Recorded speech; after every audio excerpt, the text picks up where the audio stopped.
Vamos lá, bom dia. Vamos retomando aqui o material de atos administrativos, o direito administrativo começando do zero. Aqui nessa aula a gente vai começar a falar, ler, né? E debater sobre atributos do ato administrativo. Na aula passada nós já vimos a introdução, né? Vimos todo o conceito geral de ato administrativo. Aqui a gente vai ver os atributos do ato administrativo. Vamos lá. A doutrina usualmente aponta quatro atributos ou características dos atos administrativos que os diferenciam dos demais atos jurídicos. Vamos perceber que são decorrências do regime de direito público que mencionamos anteriormente. Vocês vão perceber que, né, acaba que muita do que a gente já estudou anteriormente, princípios, poderes, teoria geral da administração pública e do direito administrativo, vocês vão ver que a gente vai se repetir aqui, né? Só né, pelas características aqui, você já percebeu que a gente já viu isso lá atrás, né? Imperatividade, autoexecutoriedade, tipicidade, né? Sim, Presunção verdade. de legitimidade. Presunção de legitimidade a gente não viu, né? Mas esses três aqui a gente já estudou mais ou menos em poderes, princípios. Em especial esse. Agora esse aqui talvez a gente não tenha visto nas aulas anteriores, mas é também tranquilo. Vamos lá. Para memorizar a dica, é usar o mnemônico PIAT. É importante desde já, deixa eu só botar aqui, o que eu vou fazer aqui hoje? Agora também me lembrei aqui. Não sei se vai dar certo, vai tentar hoje. Só falar aqui rapidinho, vou pausar aqui rapidinho a gravação. Espera aí, que eu vou só explicar. Vamos lá, continuando. Para memorizar, a dica é usar o mnemônico PIAT. É importante desde já adiantar que os atributos da imperatividade e autoexecutoriedade não estarão presentes em todos os atos administrativos, diferentemente da presunção de legitimidade e tipicidade. Vamos lá. Atributos dos atos administrativos. Somente alguns atos vão ter imperatividade. Então, imperatividade a gente vai perceber naqueles atos de império, e autoexecutoriedade naqueles atos em que você precisa executar. O clássico é o poder de polícia, né? Para esses dois. E processos presentes em todos os atos. Presunção de legitimidade e tipicidade. Agora a gente vai ver cada um. Vamos ver o que ele já botou uma questão aqui para a gente. A questão abaixo cobrou essa informação. Fundação Carlos Chagas, Tribunal Regional do Trabalho de São Paulo, Técnico Judiciário de TI. Dentre os atributos dos atos administrativos, a autoexecutoriedade não está presente, não está sempre presente, assim como, quer dizer, ele está perguntando essa parte de cima, né? A autoexecutoriedade não está em todos, né? Você não precisa toda hora ter que ir lá no cidadão, no servidor público e você mesmo com a administração pública ter que fazer alguma coisa. Então, nem todo ato tem essa característica, né? E também imperatividade, né? Até porque a gente tem atos negociais, tipo um contrato, um aluguel, então nem todo ato também tem essa imperatividade aqui, esse mandamento. É isso que ele está perguntando. Não tem autoexecutoriedade, cadê? Não tem autoexecutoriedade e não tem também a imperatividade. Então, presunção de veracidade, não. Legalidade, todos têm. Não está presente em todos os atos que configuram a expressão do poder de polícia, este que também pode possuir caráter preventivo. Não entendi. Vamos ler de novo. Dentre os atributos dos atos administrativos, a autoexecutoriedade não está presente. Não está sempre presente, assim como não está presente em todos os atos que configuram a expressão do poder de polícia. Este que também pode possuir caráter preventivo. Correto isso aqui também, por isso que ele botou correto. Mas vamos ver, vamos ler aqui. Eu pensei que ele só estava procurando a imperatividade, mas é um pouquinho mais diferente a questão que eu pensei. Vamos lá. Não está presente, não está sempre presente, assim como a presunção de veracidade, já que somente os atos constitutivos de direito assim o demandam. Não. Presunção de veracidade está em todos, né? O que é presunção de veracidade? A gente não ter visto, a gente ainda não vai ler. Presunção de veracidade é presunção de verdade, né?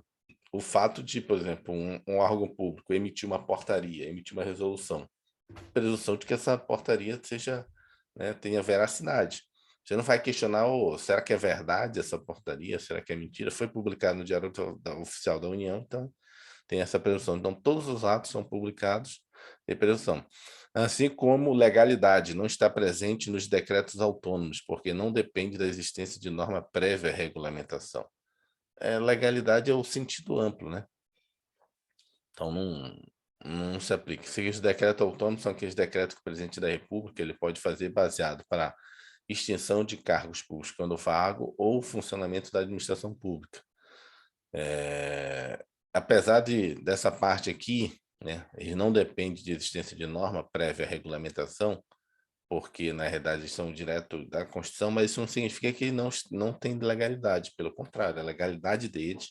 Lembrando, legalidade, né, legalidade é o global, né? O princípio da legalidade é o legal, é o global, ou seja, Constituição, emendas constitucionais, tratados, então tudo que envolve legalidade, lei, né? Então, o decreto ele já vem da própria Constituição, então ele já tem o princípio da legalidade, por isso que está errado. Agora, se ele dissesse assim, não, o princípio da reserva legal, quando eu falo reserva legal, é só lei, ou seja, o princípio da reserva legal não está nos decretos autônomos, ok, esse sim estaria, né? Esse sim estaria certo. Nesse caso aí está errado.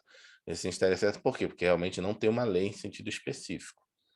Não vai ter uma lei emitida pelo Congresso Nacional. Então, isso aí o pessoal também confunde muito em prova, isso é pegadinha. Legalidade, apesar que essa palavra está extremamente vinculada à lei, ela na verdade é ampla, não significa só lei. Quando você quer dizer só lei no direito administrativo, você tem que dizer princípio da reserva legal. Aí sim, você está especificando só lei aprovada pelo Congresso Nacional. Vamos ver a imperatividade. Não está presente, assim como a imperatividade. Só se mostra presente nos atos administrativos para os quais haja previsão de publicidade. Não. Publicidade, sem o que não há imposição de efeitos externos. Esse aqui foi a pegadinha da prova. Eu marcaria essa, mas a parte final que explica imperatividade está errada, né? A imperatividade só se mostra para os quais haja previsão de publicidade, não. Não há necessidade, o ato de... Por exemplo, o que é um ato imperativo, para vocês entenderem aqui? O ato imperativo é aquele ato em que o Estado se sobrepõe ao particular. É como se fosse, quando ele fala imperativo, é de imperador, de império, né? Como se fosse um imperador, né? Como se fosse um rei absolutista que ele tem aquele poder a mais sobre os cidadãos, sobre os seus súditos. Então, vem dessa origem a palavra de imperatividade, ter, né, uma sobreposição, né, da vontade do Estado sobre a do particular. E aí, o que são atos de império? Atos de império são aqueles atos, por exemplo, né, de estar lá um mais clássico de todos, um guarda de trânsito, né, uma pessoa ali que está fazendo, né, toda a organização do trânsito, ele vai lá e, apesar do sinal estar aberto para você, ele manda você parar.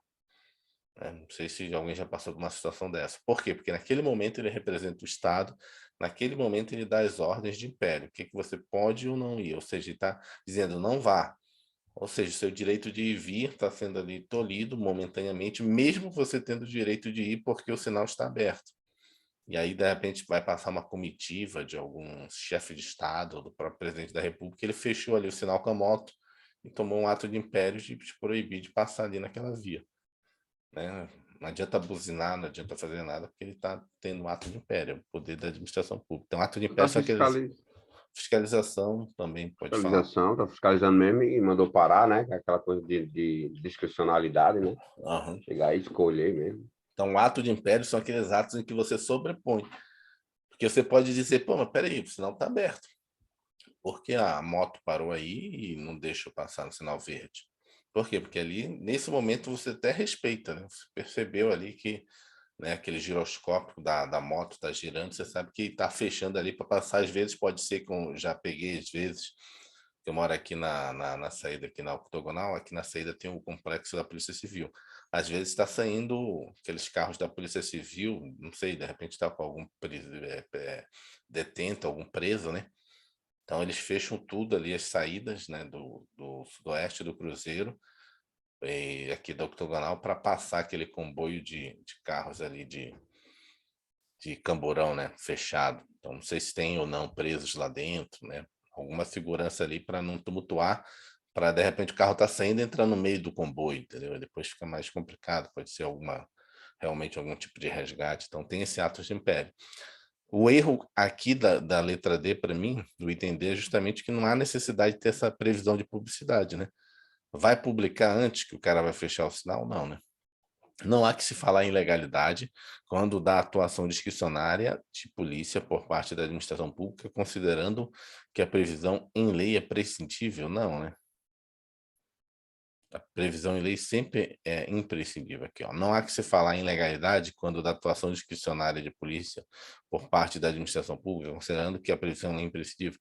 Todo ato de polícia, vocês, não sei se vocês lembram do poder de polícia, todo ato de polícia, ele primeiro estágio do ciclo dele é justamente a ordem de polícia, ou seja, é a previsão de que você vai poder fazer aquilo na lei. Então, todo ato de polícia ele tem que ter a previsão em lei. Senão você não vai poder multar, não vai poder fiscalizar. Então, primeiro momento é o ato de ordem de império. Aí depois você tem o segundo ciclo do poder de polícia, que é o consentimento. A terceira fase do poder de polícia é a fiscalização e a quarta fase é a sanção. Então, todo poder de polícia tem uma ordem, né? A ordem de polícia que seria a constituição, né? de uma legislação a respeito daquele aspecto. Então, a letra C. Deixa eu colocar aqui. Normalmente ele bota questões mais fáceis para exemplificar o conceito. Dessa vez ele colocou uma bem mais complicada. Presunção de legitimidade. Então vamos começar por um, né? Presunção de legitimidade. O que é a presunção de legitimidade? A presunção de legitimidade e veracidade é atributo de todo ato administrativo. A presunção de legitimidade informa que os atos são considerados legais e legítimos até que se prove o contrário. Em outras palavras, sempre se presume que o ato foi produzido de acordo com o ordenamento jurídico. Por sua vez, a presunção de veracidade informa que são considerados verdadeiros os fatos declarados para a prática do ato administrativo. Essas duas dimensões deste atributo podem ser sintetizadas da seguinte forma. Vamos lá, presunção de legitimidade. Todos os atos administrativos, ou os atos administrativos são considerados emitidos conforme a lei. Então, quando você vê lá, né, resolução tal da Receita Federal, instrução normativa, né, da Secretaria do Trabalho, né, Secretaria de Fiscalização do Trabalho.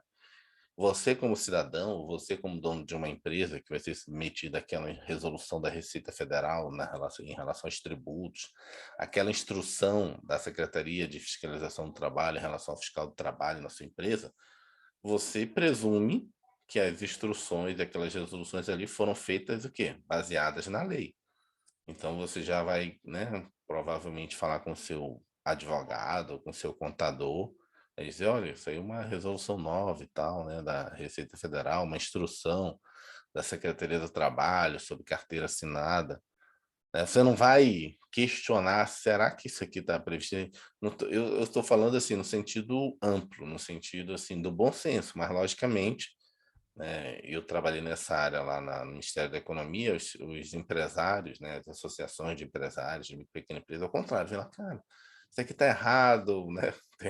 Tem o outro lado, né? A gente vai entrar na justiça, inconstitucional, tal, mas em tese, mesmo eles indo lá no Ministério da Economia questionar, querendo debater, querendo que revogue esses, né, quando surge alguma coisa nova, eles têm que cumprir.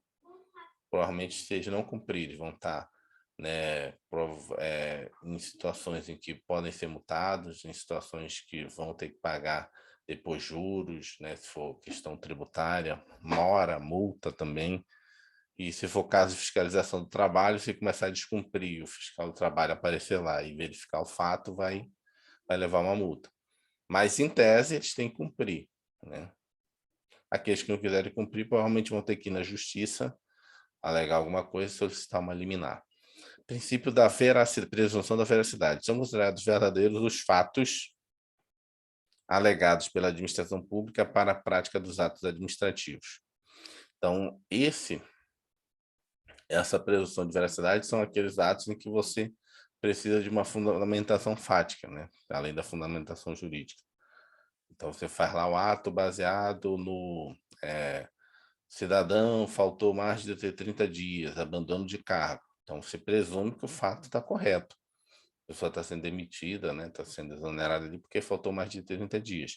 Logicamente, de novo, que nem a parte de cima, que o cidadão vai lá e reclama que a instrução não está realmente de acordo com a lei, vai entrar na justiça e tal, manda ouvidoria, manda tudo lá para o Ministério da Economia. Nesse caso, também o próprio servidor diz, peraí, não estava 30 dias abandonando meu cargo, estava de licença médica, mas cadê o atestado? Está aqui, mas por que você não mandou o atestado? Tudo isso aqui, apesar de, né, como de novo, como está aqui, princípio da legitimidade, presunção da veracidade, né? Isso aqui tudo a gente chama no direito que tem iuris tantum, ou seja, você pode alegar prova em contrário. Em princípio, você tem que cumprir, mas depois você pode, né? Não é absoluto, não é absoluta essa presunção. Não é uma presunção, é uma presunção. Tanto é que o nome é presunção. Não é uma coisa absoluta, é uma presunção. É presumível que isso seja legítimo. É presumível que isso seja verdade. Como é uma presunção, você pode alegar em contrário. Olha, essa presunção que se tinha sobre isso, na verdade, não é até que a prova. E aí você reverte o que foi feito. Esse atributo confere agilidade à administração pública, na medida em que seus atos produzem efeitos desde o seu nascimento, ainda que posteriormente se possa arguir e provar a ilegalidade do ato ou a inverdade dos seus motivos. Imaginem a situação contrária. Se todas as vezes em que a administração pública necessitasse agir, primeiramente fosse necessário provar judicialmente a validade daquela ação. Isto praticamente inviabilizaria a atuação administrativa. Portanto, mesmo o ato que apresente algum vício irá produzir efeitos desde seu nascimento, até que este vício seja reconhecido e aquele ato seja desfeito. Com efeito, ou em virtude deste atributo, o ato é presumivelmente legal e verdadeiro. De Pietro leciona que esta característica alcança até mesmo atos da administração praticados sob regime essencialmente privado. A questão abaixo cobrou tal informação. Sebrasp, Tribunal de Contas do Distrito Federal, auditor de controle externo. A presunção de legitimidade é atributo de todos os atos da administração, inclusive os de direito privados, dado a prerrogativa inerente aos atos praticados pelos agentes integrantes da estrutura do Estado.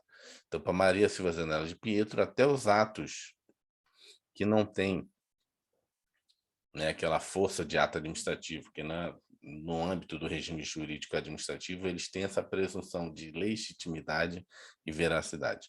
No entanto, isso aqui que eu estava explicando aqui para vocês, no entanto, admite-se prova em contrário, ou seja, é possível que se prove que o ato, na verdade, apresenta um vício, assim fala-se em presunção de legitimidade relativa, ou seja, iuris tantum, e não absoluta, iuris et iuris, ou seja, é presunção. Né? Primeiro você cumpre, né? Você vai procurar seu advogado e acho que não devo ser submetido a essa legislação aqui da Receita Federal. Não devo ser submetido a essa receita da fiscalização do trabalho. Mas primeiro cumpra, para você não ser multado, para você não pagar multa. Mas você pode provar o contrário, chegar lá e depois dizer, olha, tá vendo? Vocês não estão cumprindo a lei diz assim, vocês estão regulamentando assim, de outra forma. E esta prova é o ônus do administrado, ou seja, de quem está sendo submetido àquele ato administrativo. Em outras palavras, é o administrado quem deverá provar a existência da ilegalidade na prática do ato. Sintetizando os efeitos deste atributo, a professora Maria Silva Zanella de Pietro conclui que a presunção de legitimidade e veracidade possui três consequências. Presunção de legitimidade e veracidade. Quais são as consequências? O ato inválido produzirá efeitos da mesma forma que o ato válido, devendo ser cumprido enquanto não decretada sua invalidade. Inversão do ônus da prova, ou seja, quem tem que provar é o administrado. Presunção relativa ou iuris tantos. Judiciário não pode apreciar de ofício a validade do ato, ou seja, não é de ofício. Até porque é o princípio, né? O princípio do próprio poder judiciário, né, no nosso sistema jurídico. O judiciário só pode agir se provocado. Entendeu? Vamos lá. Vejam abaixo o julgado do STJ a respeito deste atributo, confirmando a presunção de veracidade do ato que emitiu a certidão de dívida ativa, de sorte que não é a administração quem deverá comprovar sua veracidade, mas sim o administrado, a versão do ônus da prova. Ato administrativo relativo à imposição de penalidade por infrações do artigo 156, inciso 3 do Decreto 9.030 de 85, em razão do superfaturamento na importação de revistas estrangeiras destinadas à divulgação comercial do Uruguai, que culminou em inscrição endividativa e posterior ajuizamento de execução fiscal. Os atos administrativos gozam de presunção iuris tanto de legitimidade, atributos do ato administrativo, a qual somente pode ser afastada por prova em contrário. O mesmo ocorrendo... Desculpa, aqui, eu pulei aqui. Os atos administrativos gozam de presunção iuris tanto de legitimidade, atributos do ato administrativo, o mesmo ocorrendo com relação à liquidez e certeza da certidão da dívida ativa, o qual somente poderá ser afastada por prova em contrário a cargo do administrado. Inversão indevida do ônus da prova pela instância de origem, processo anulado desde a sentença, inclusive. Não sei se vocês entenderam aqui. Significa o seguinte, a pessoa recebeu, né, uma certidão de dívida ativa, ou seja, uma certidão de que ela devia, né, ao Estado, né, o tributo aí do superfaturamento, e provavelmente o juiz lá na origem disse, ok, eu acho que você também tem justificativa para você, e pediu para a administração pública trazer as provas ao processo. Deu uma sentença dizendo, olha, você, Receita Federal, traga as provas de que essa pessoa, né, fez isso. E aqui o STJ inverteu, disse, não, vou anular desde a sentença, que é o juiz que determinou isso. Na verdade, aqui é invertido o ônus da prova. Quem tem que provar o contrário é o administrado, que não houve esse superfaturamento. Então, já vimos os dois primeiros presunções, né? Dois primeiros atributos da ato administrativo, presunção de legitimidade e veracidade, e agora a gente vai ver a imperatividade. O atributo da imperatividade consiste na imposição dos efeitos do ato administrativo aos administrados de forma unilateral. A imperatividade diz respeito à coercibilidade das obrigações e restrições impostas pelo poder público. É o caso, por exemplo, da imposição de uma multa administrativa ao particular. Não é necessário que o particular concorde com aquela penalização para que seus efeitos lhe sejam impostos. Os atos dotados de imperatividade independem de uma determinação adicional para o seu cumprimento. Segundo leciona Eli Lopes de Meireles, neste caso, a imperatividade decorre só da existência do ato administrativo. No entanto, a imperatividade não está presente em todos os atos administrativos, porque existem atos administrativos que independem do interesse do particular, como é o caso de uma certidão expedida por repartição pública, exemplo de um ato enunciativos, ou autorização de uso de bem público, exemplo de um ato negocial. Então, a gente vemos aqui a imperatividade, já tínhamos visto uma questão lá em cima, né, lá no próprio material, de que nem todos os atos vão ser atos de império, né? Então, você não vai impor, na verdade, assim, por exemplo, uma licença. Você não vai impor a licença para o administrado, na verdade, ele que solicita uma licença para você. Por exemplo, a licença mais clássica é a licença de dirigir, que é a Carteira Nacional de Habilitação. O Estado não obriga você a dirigir, é você que tem interesse de tirar uma licença para dirigir, vai lá, faz o procedimento, né? Aula prática, aula teórica, faz o testezinho, né? O exame de trânsito, passou em tudo, você ganha licença para dirigir, que é a chamada Carteira Nacional de Habilitação. Não tem qual ato de império aí. O Estado nunca vai obrigar você. Tem pessoas que nunca tiraram carteira de motorista. Por exemplo, a minha mãe nunca tirou carteira de motorista, nunca foi obrigada pelo Estado a ter que aprender a dirigir. Então, nem todos os atos administrativos são atos de império. Autoexecutoriedade. Mesma coisa em relação à autoexecutoriedade. Nem todos, né?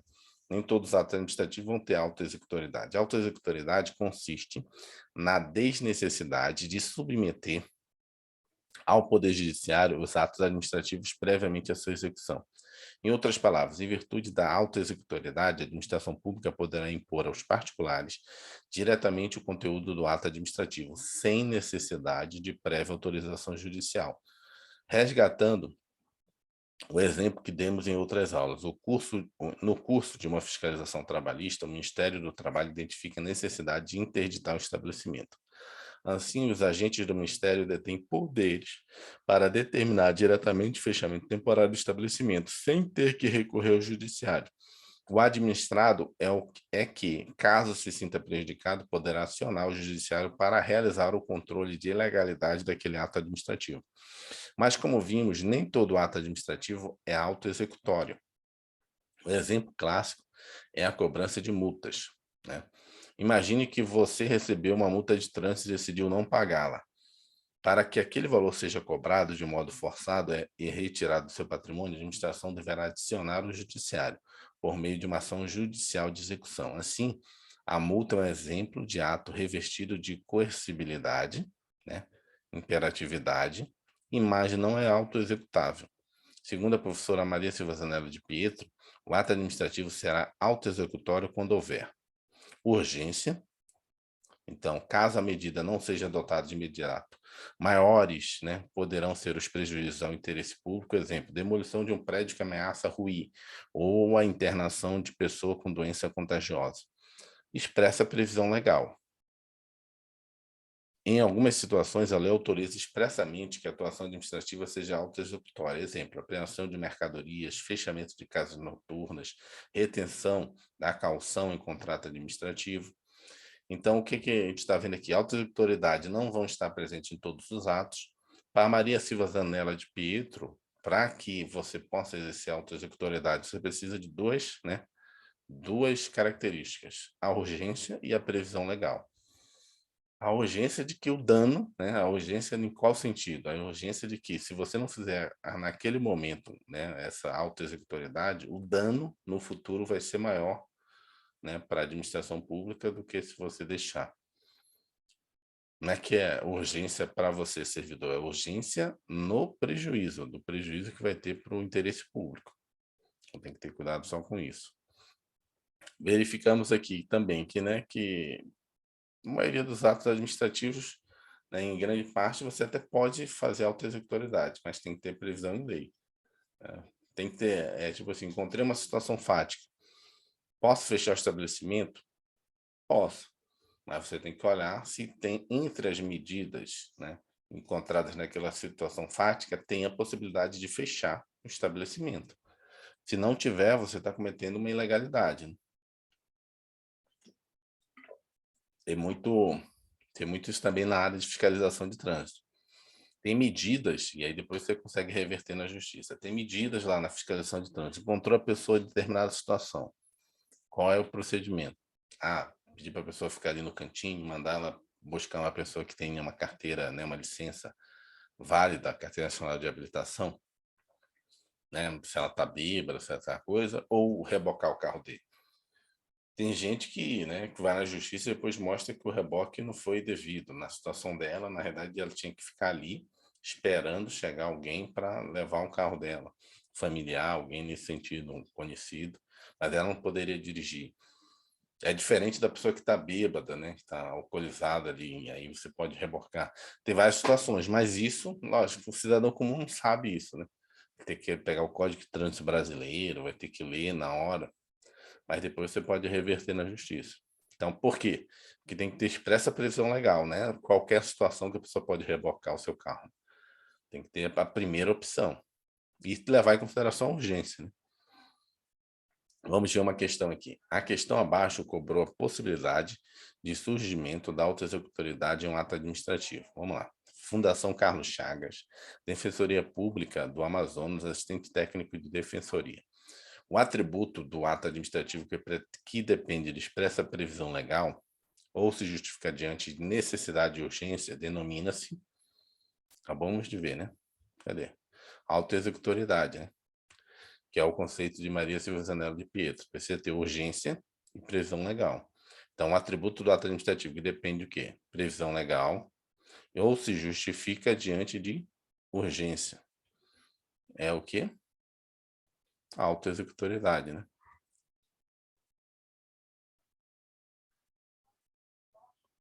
Vamos ver aqui. Essa aí veio literal, né? Vem literal, vem mais fácil. Opa, caiu aqui meu fone de ouvido. Botei o fone. Vamos lá. Como já havíamos ressaltado anteriormente, alguns autores apontam que o atributo da autoexecutoriedade poderia ser desdobrado em duas características. A própria Maria Silva Zanella de Pietro fala isso. Executoriedade e exigibilidade. A executoriedade consiste na possibilidade de a administração executar diretamente sua decisão pelo uso da força. É o caso, por exemplo, da demolição de um prédio em ruínas, em que a administração pode demolir com seus próprios meios, tratores, escravadeiras, aquele edifício. Já na exigibilidade, a administração somente tem o dever somente tem a seu dispor meios indiretos de coerção. É o caso, por exemplo, da determinação da administração para a instalação de um corrimão na escada de hospital. Tal ordem, por ser presumidamente válida e gozar de imperatividade, deve ser cumprida.